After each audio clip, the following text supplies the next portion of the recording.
अंबिया अलैहिस्सलाम की सुन्नत नमाज और फरिश्तों का महबूब अमल नमाज। गर्व ये कि नमाज मोमिन की मिराज है, दीन का सुतून है और चेहरे का नूर है। बेशक नमाजी कब्र में चिराग है, मुनकर नकीर के सवालात का जवाब है, तो फिर तुम नमाज कायम करो। बेशक नमाजी मुनकर नकीर के सवालात का जवाब है। सजदा है किसको तो इबादत का मजा आता है, खाली सजदों में तो दुनिया ही बसा करती है।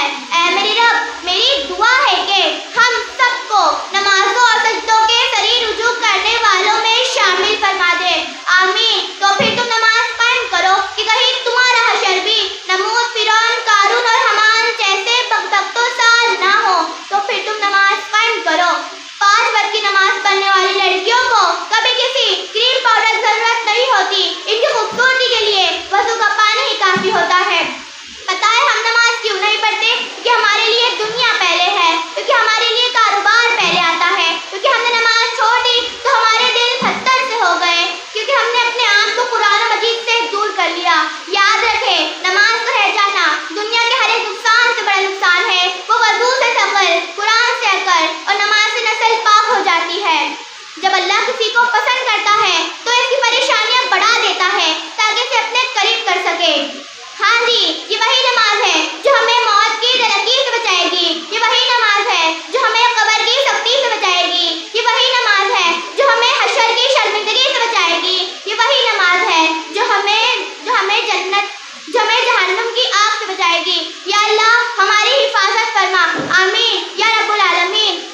अगर नमाज पढ़ने से तुम गुनाह और बुरे कामों से बाज आ रहे हो ना, तो समझ लो कि तुम्हारी नमाज़ें कबूल हो रही है। जी हाँ, यही तो मोमिन की मिराज है, दीन का सुतून है और चेहरे का नूर है। इस्लाम का दूसरा रुकन नमाज है जो बड़ी मजलूम है कि छोड़ी जा चुकी है। नफ्स तौहीद का है दिल पे बिठाया हमने, ज़ेरे खंजर भी ये पैगाम सुनाया हमने। कभी उम्मत की ये शान थी, एक ही सफ में खड़े हो गए महमूद और अयाज, न कोई बंदा रहा न कोई बंदा नमाज।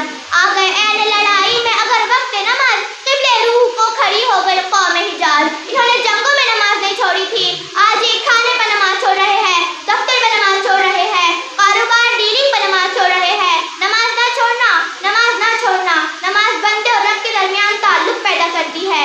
नमाज की पाबंदी इंसान के मुश्किल वक्त को आसान कर देती है। जमीन के जिस टुकड़े पर तुम नमाज पढ़ते हो ना, वही हिस्सा आखिरत में तुम्हारा गवाह बन जाएगा।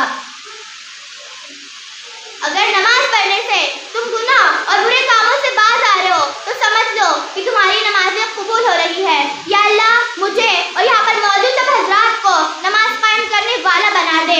आमीन। हमारे रब और मेरी दुआ कबूल कर।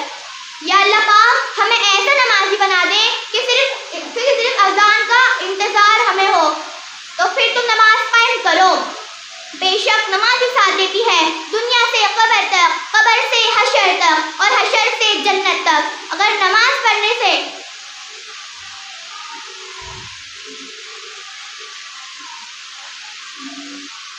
साथ देती है दुनिया से कब्र तक, कब्र से हशर तक और हशर से जन्नत तक। बिस्तर से उठ न सके नमाज के लिए